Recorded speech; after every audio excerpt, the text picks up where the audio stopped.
promoting dialogue. It's 12 o'clock in Dakar and 1 o'clock in Porto Novo. Good afternoon and many thanks for staying tuned to West Africa Democracy Radio, broadcasting on 94.9 FM and around the world at wadr.org. Welcome to Newslink. Here are the top stories. Burkina Faso's transitional parliament ratifies treaty establishing Confederation of Sahel States. In Ghana, Chief Justice Tokonon requests copies of petitions seeking her removal. It may be premature for the member of parliament to go to court at this stage, because I don't know what actually the act of the president, which is ultra vires, or which, if he does, would tend towards prejudice the right of the CJ. UN Rights Office calls on Senegalese government to adopt human approach in reviewing amnesty law. And some aggrieved supporters of the ruling party in Liberia demand drops after unfulfilled promises.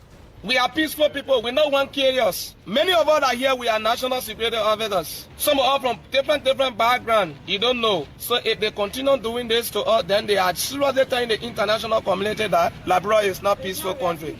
These stories and more are coming up shortly. Here is Augustine Coley with Newslink.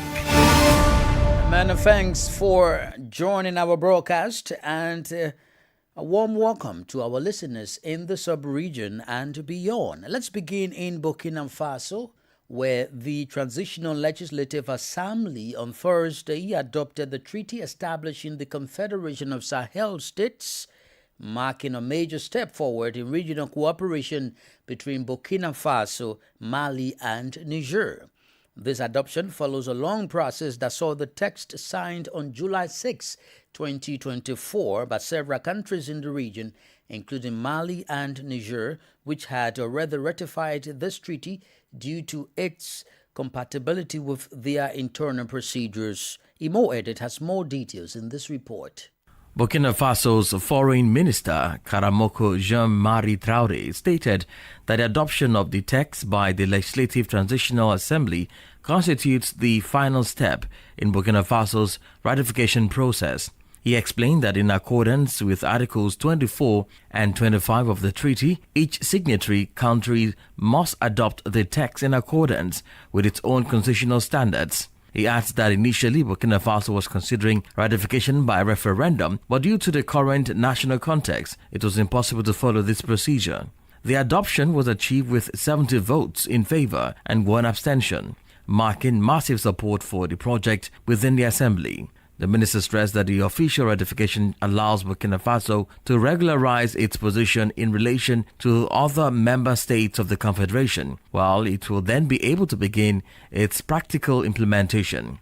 Recall the Confederation of Sahel States, created in July 2024, 8 months after the alliance creation, aims to strengthen regional cooperation in key areas such as security, economic development, and natural resource management among Sahel countries. This adoption marks an important step in the consolidation of regional integration despite the political and security challenges facing the country. Imo Edit with that report. Ghana's Chief Justice Gertrude Saki Tokonon has formally written to President John Dramani Mahama requesting copies of the petitions filed against her as part of an ongoing process for her possible removal. Her request, outlined in a letter to the President and the Council of State, comes as legal and constitutional debates intensify over the handling of the petitions.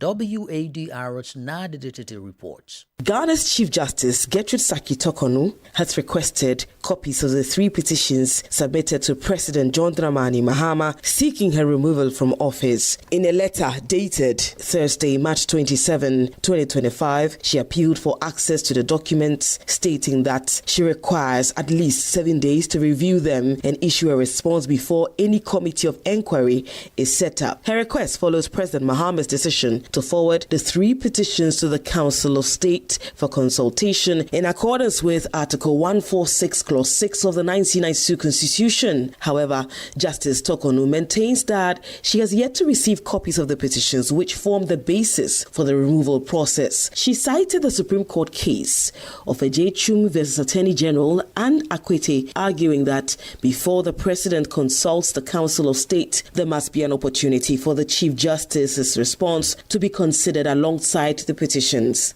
She stressed that such a step is in line with constitutional procedures for the removal of justices. Meanwhile, the process has been challenged in court.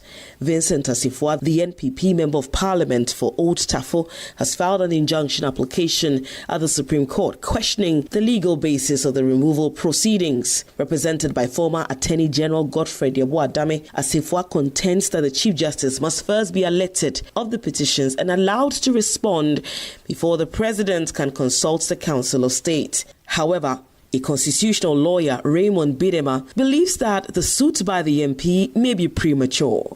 In my opinion, it may be premature for the Member of Parliament to go to court at this stage, because I don't know what actually the act of the President, which is ultra vires, or which, if he does, would tend to prejudice the right of the CJ in this circumstance, and for which reason he has to go to court.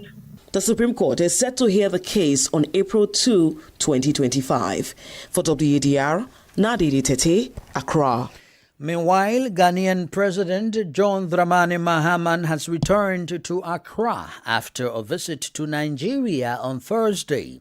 The future of ECOWAS was discussed with his Nigerian counterpart Tinubu as the West African organization celebrates its 50th anniversary this year, 2025. The two men also discussed what could be the future relations between ECOWAS and the Federation of Sahelan States. More details with Echiatisu. Ghana's President John Dramani Mahama's visit to Nigeria follows the tour of Mali, Niger and Burkina Faso. During discussions with his Nigerian counterpart, Bola Ahmed Tinubu, the Ghanaian president invited him to work towards a smooth relations between ECOWAS and the Confederation of Sahel States, AES. As a reminder, Nigeria holds the rotating presidency of the West African Organization, while Mali, Burkina Faso and Niger will officially leave the regional bloc next June. Discussions are currently underway on the future relations between ECOWAS and the AES countries. The Ghanaian and Nigerian heads of states also discussed the future of ECOWAS and the reforms to be carried out to strengthen regional and economic integration following the withdrawal of the 3 AES countries.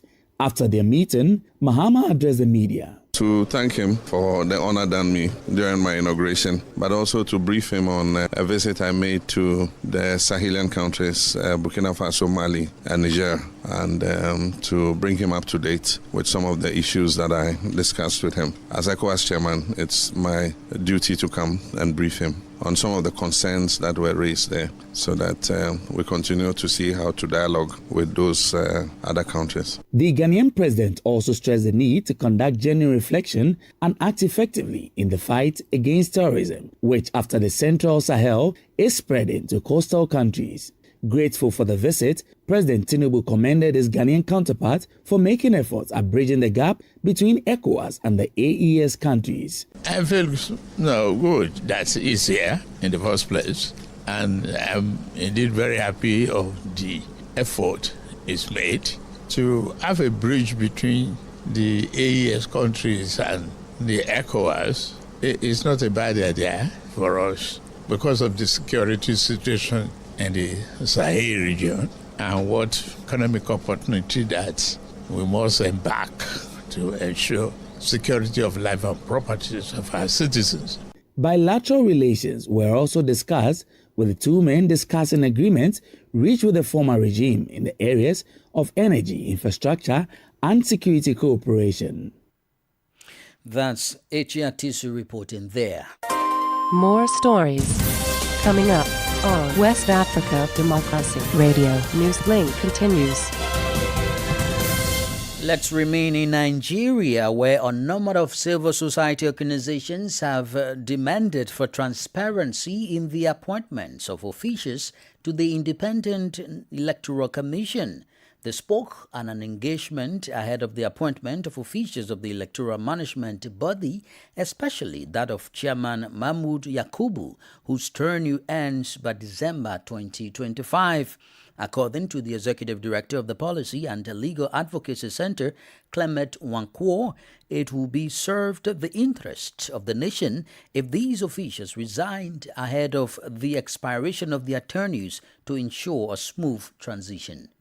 Quite a number of national commissioners are going to be due for completion of their term in only a few months. But left to me, I would actually even suggest, and this is not born out of anything other than national interest, that those whose tenures in INEC is due to expire, I think, October or November, should actually resign ahead of that date. And this has nothing to do with anything other than really to provide the opportunity for new memberships of the Commission so that they will have enough time to prepare for the 2027 general election. That was Clement Wankwo, Executive Director of the Policy and Legal Advocacy Center of Nigeria, speaking at a meeting with CSOs. The Malian government has expressed its indignation at the violence suffered by its citizens expelled by neighboring Mauritania in recent weeks and called for an immediate end to this flagrant violation of human rights.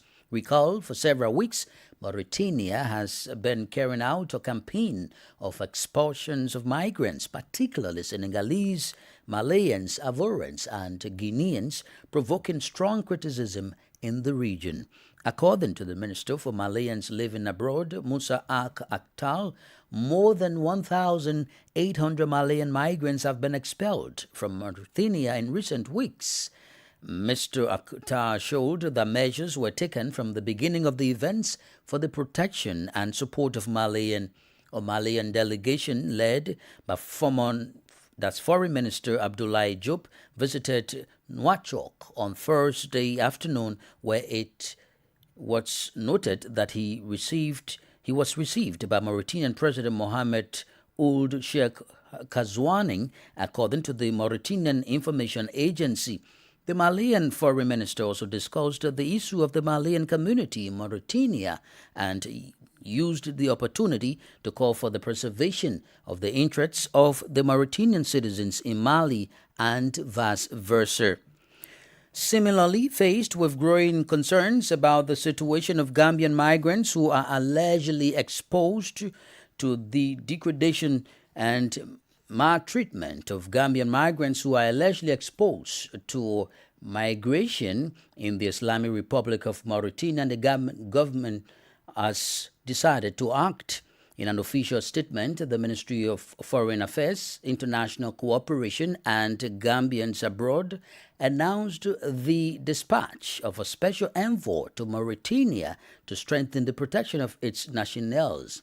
According to the document, the Gambia is closely following the evolution of the situation of Gambian migrants in Mauritania with the greatest interest and concern. The Gambian embassy in Wadr has been instructed to intensify its exchanges with the relevant Mauritanian authorities and strengthen its interactions with the Gambian community to ensure the protection and promotion of their well-being. In this spirit, Gambian authorities are inviting all their nationals in Mauritania to register with the embassy and to facilitate communication in administrative procedures. They are providing them with contact numbers should they need assistance. You are listening to Newslink on West Africa Democracy Radio, broadcasting on 94.9 FM and online at wadr.org. Here is a reminder of our top stories. Burkina Faso's transitional parliament ratified treaty establishing Confederation of Sahelan States. In Ghana, Chief Justice Tokono requests copies of petitions seeking her removal. UN Rights Office calls on Senegalese government to adopt a human approach in reviewing amnesty law. Still ahead in the news, some aggrieved supporters of the ruling party in Liberia demand jobs after unfulfilled promises. We also have guest interview and sports news. Please stay with us. Fresh and breaking news all the time. Hear it first as the news breaks, only on West Africa Democracy Radio. Newslink continues. Thanks for sticking with us. As a reminder, we are streaming live on YouTube at WADR News and on Facebook, WADR English Service. Here in Senegal, the UN Office of the High Commissioner for Human Rights has called on the Senegalese government to use the human rights approach as it sets out to review the amnesty law. The office says while it welcomes peace and reconciliation, perpetrators of human rights violations should not go scot-free. This call was made during a high-level meeting organized by the National Human Rights Commission of Senegal on Thursday. Sankule Janko has more in this report. The amnesty law enacted by former President Macky Sall-led government pardons security officials who reportedly committed human rights violations in the build-up to the presidential elections in 2024. In addition, the law guaranteed the freedom of President Bassirou Diomaye Faye and Prime Minister Ousmane Sonko, who were both at the time in prison. As the Senegalese government set to review the law, the West African Regional Office of the UN Office of High Commissioner for Human Rights Representative Robert Kochani urges the government to use the human rights approach in addressing the amnesty law. We are strongly advocating for a human right-based approach to be used across the board when it comes to this issue of amnesty law. The UN envoy welcomes the peace and reconciliation efforts, but warns that justice must be served for victims and their families by prosecuting perpetrators. You need to ensure that the amnesty law is not perceived or used to pave the way for impunity. The amnesty law should not be used to let a police officer or a gendarmerie officer who has killed with no reason with his rifle demonstrators to just walk free and think that he or she can do it again at the next occasion. While calling for reconciliation, Babakar Njai, a peace and security expert at the Timbuktu Institute,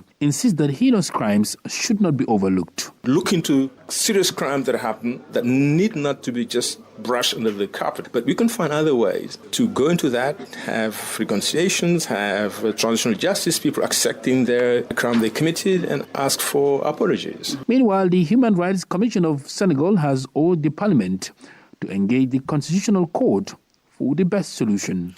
Sankule Janko fight that report. Now, Liberia has inaugurated a new financial education and literacy program in conjunction with the Pan-African Payment and Settlement System.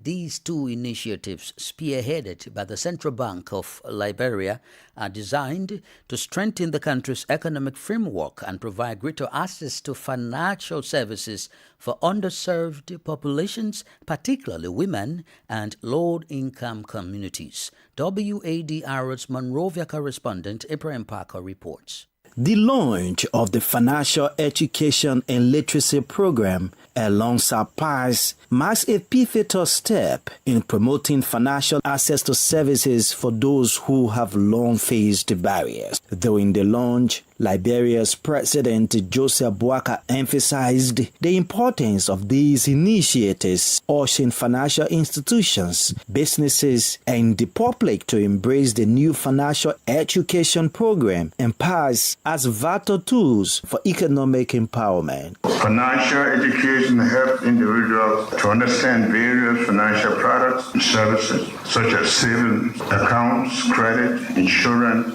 and investment.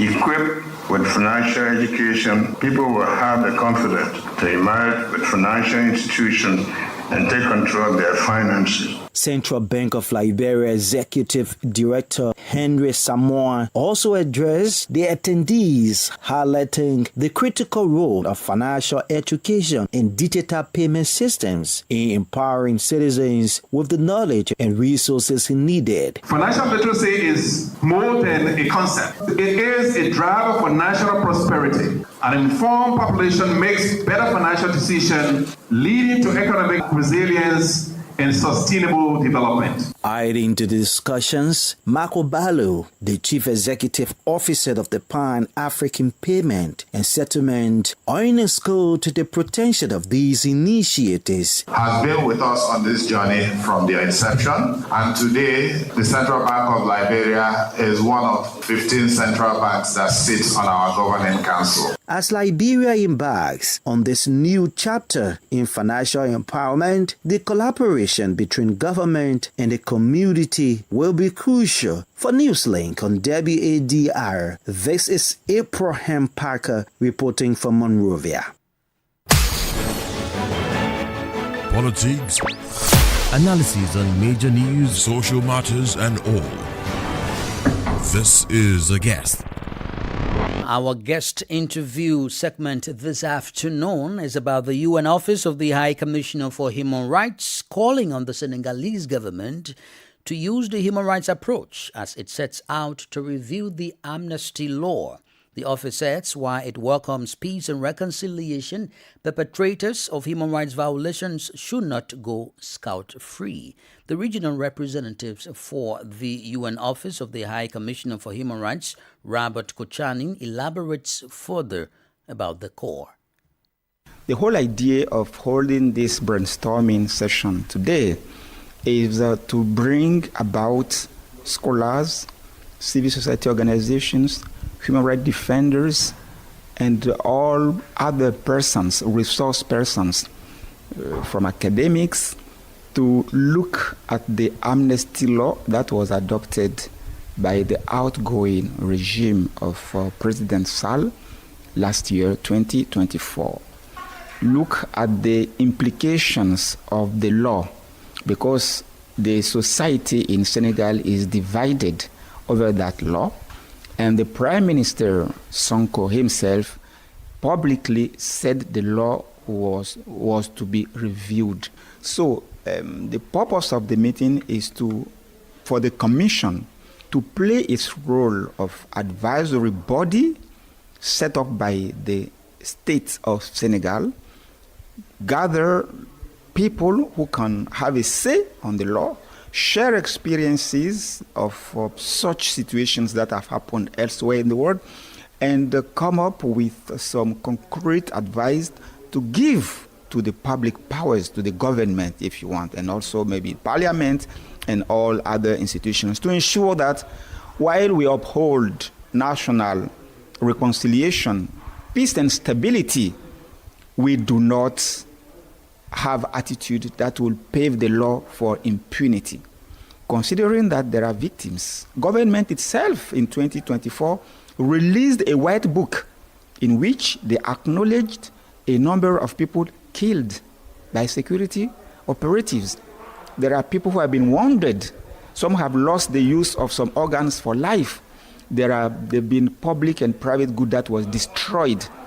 You need to ensure that the amnesty law is not perceived or used to pave the way for impunity, so that reparations are awarded to those who are entitled to it. And also, it serves, the fight against impunity serves as a deterrent for other security operatives or any other person who might want to venture into, killing civilians in the future. We understand that, this law will be reviewed next month before Parliament. What sort of recommendations would you have, or what would you suggest, let's say, the Parliament to do? Because the President of the Human Rights Commission of Senegal was calling for dialogue between, let's say, the Parliament and the Constitutional Court, so that, they can find a way forward. In one word, the amnesty law should not be used to let a police officer or a gendarmerie officer who has killed with no reason with his rifle demonstrators to just walk free and think that he or she can do it again at the next occasion. So using the human rights-based approach in all the discussions surrounding this amnesty law, whether it's going to be abrogated, modified, or what, is in the hand of government with parliament. But for us, since we have that role of advisory, we are telling them, please, there are some principles at the international level in human rights. There are principles at the regional level in human rights. And you, as the Senegalese state, you have ratified a number of instruments at the international and regional level that compels you to make sure that any action you take at the national level does not have an adverse bearing on human rights. Otherwise, can you exclude that somebody may waylay a police officer and take justice into his hands if he or she thinks that this is the one who killed my brother and he's free? I'm going to take his life. We don't want that, because that cannot favor social cohesion. At the end of the day, indeed, there will be a document that will regroup all the recommendations to be addressed to the public powers. You just listened to Robert Kochani. He is the regional representative for the UN Office of the Human Rights Commissioner Office here in the Western region. And in sports news, CAF has awarded Egypt the hosting rights of the Honor tournament after Cote d'Ivoire opted to drop the hosting rights. Well, this is coming barely a month, to the hosting of this major tournament. But Sankule, the sportive Janko, is right here in studio. Sankule, how are you doing, and welcome? I'm doing all right, Augustine, and thank you for having me. Tell us more. What does this mean? Just barely a month to the hosting of the Honor tournament, and Cote d'Ivoire opted not to host this major tournament. You're right. Augustine, because the Confederation of African Football, CAF, on Thursday actually awarded Egyptian Football Association and the Egyptian government the rights to host the CAF Under-20 Africa Cup of Nations 2025. Like you said, this is subsequent to CAF having been informed by the Ivorian Football Federation and the government of Cote d'Ivoire that due to unforeseen circumstances, they are unable to host the CAF Under-20 Africa Cup of Nations. This comes barely a month to the opening match of the tournament, which is slated for 27 April 2025. Unfortunately, no further details surrounding Cote d'Ivoire's failure to host the competition were given. The Egyptian Football Association and the Egyptian government had previously submitted to bid the host, the tournament. However, the competition's award was awarded to Cote d'Ivoire, who now informed CAF that it can no longer host the youth tournament. Meanwhile, Egypt, with its ready-made infrastructure, will host the competition, Augustine. Well, that's wonderful. However, we are back to club duties this weekend. Absolutely, we are back to club duties. Like I said, and African football stars are set to be in action in their various clubs around Europe, and the likes of OSIWA of Nigeria, Ghana's Thomas Partey, and Senegal's Sadio Mane will all be seen in action. You talk about OSIWA, I think about Nigeria, man. It's a difficult situation for Nigeria. Please don't do that. Are there additional information you want to tell us more about this? Absolutely not. I'm just looking forward to more of the qualifiers next season, because from the way things are looking, it looks like the banter between Nigeria and Ghana is what will make the 2026 World Cup more interesting. Because I can't imagine if Nigeria failed to equalize, how their Ghanaian brothers will throw them on the internet. They've been battered. But Sankule, the sportive Janko, bringing us up to the end of this edition of Newslink on West Africa Democracy Radio, broadcasting from Dakar, Senegal. Thank you for listening, and many thanks to Mustafa Sek and to Sheikh Njai for the technical support. Do interact with us via our social media platforms, X formerly Twitter, Instagram at WADR News, and on Facebook, WADR English Service. I am Augustine Cully. Good afternoon. And many thanks to you for listening to Newslink via Hot 104.3 FM, Newmi FM 94.0, Hilltop Radio 104.7 FM, and Veritas Radio 102.